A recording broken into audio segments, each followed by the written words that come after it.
Assalamu alaikum dear students. Today we will be discussing about the cellular responses during an inflammatory process. As we all know, inflammation is a protective mechanism of our body against any harmful substance. It has two components to it. One is the vascular response and the other one is the cellular response. Right now we will be discussing about the cellular response which will be taking place within the vessels. Now considering a local area, there is a capillary. As you can see in this picture, we have neutrophils, monocytes present in the blood, and in the tissue we are having mast cells along with the macrophages present over there. Now let's see what an inflammatory process will look like during a cellular response in the tissues.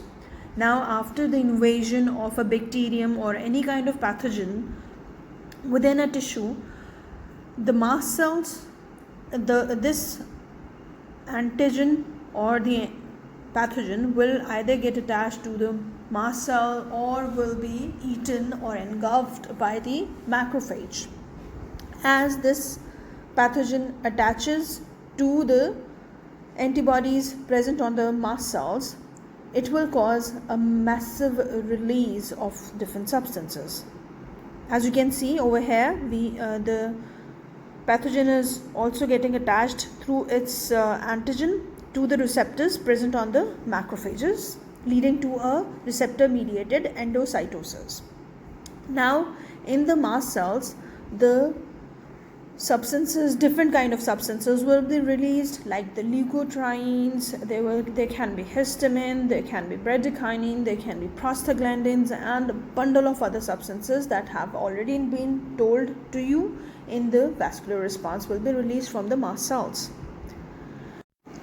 Now on the other hand, as you can see, the macrophages have engulfed through receptor mediated endocytosis the pathogen that has entered into the tissue. Now this a vesicle will be formed, a phagosome will be formed, which will then be acted upon by the lysosomes or the peroxisomes, hence causing the degradation of this bacterium or the pathogen that has entered into the tissue. This whole process will cause a release of reactive oxygen species which are being produced by the peroxisomes, and along with that there will be cytokines and other substances, chemotactic substances, that will be released by the macrophages. And now these substances, the leukotrienes that are being released by the mast cells, along with the substances, the chemotactic substances that are released by the macrophages, these all will reach to the blood vessels, the endothelial cells, and it will cause some conformational changes to take place with these endothelial cells. The endothelial cells will now be presenting and forming different kind of receptors, mostly known as selectins. We are not going to be making it specific, either p-selectin or e-selectins. Only the word selectin will be used over here, which will be formed on the endothelial cells, on the surfaces of the endothelial cells. These selectins will now cause the neutrophils and the macrophages, which have the counterpart of selectins present on them, to get attached with these selectins on the endothelial cells. Now as you can see in this picture, the selectins present on the endothelial tissues, the endothelial cells, will get attached with the selectins present on the macrophage, the monocytes or the neutrophils. This process, that is the attachment of these cells with the endothelial cells, is known as margination. As due to this process, the WBCs will get marginated more closer to the endothelial tissue, hence getting in a close link to the tissue rather than the mainstream line. Now as after the margination, the cells start moving towards the chemotactic factor by the attachment and detachment of these selectins, leading to a process which is known as rolling. So now the WBCs will start rolling along the endothelial tissue from the receptor mediated effects. The process of rolling is continuing to take place as the receptors move along and cause the monocytes to move from its attached area, margined area, to the area closer to the affected part of the tissue. Now these monocytes or the neutrophils will strongly adhere to the new receptors, the ICAMs and the VCAMs, leading to a process which is known as adhesion. As you can see, ICAMs and VCAMs, again we are not going to be specifying where is the ICAM and where is the VCAM. These two will cause the adhesion of the monocytes and neutrophils along with to the endothelial cells. Now the PECAMs come, and through this PECAM attachment, the neutrophils or the monocytes, that is the WBCs, will move from the vessel and squeeze through the vessel into the tissue, and this process is known as diapedesis. That is, squeezing of the WBCs from the blood to the tissue is known as diapedesis. Now let's just give it a fast recap. As the pathogen has entered into the tissue, this will cause the mast cells to produce leukotrienes and the macrophages to produce cytokines and ROS, which will then cause the expression of selectins on the endothelial cells, leading to the margination through these selectin molecules of the WBCs.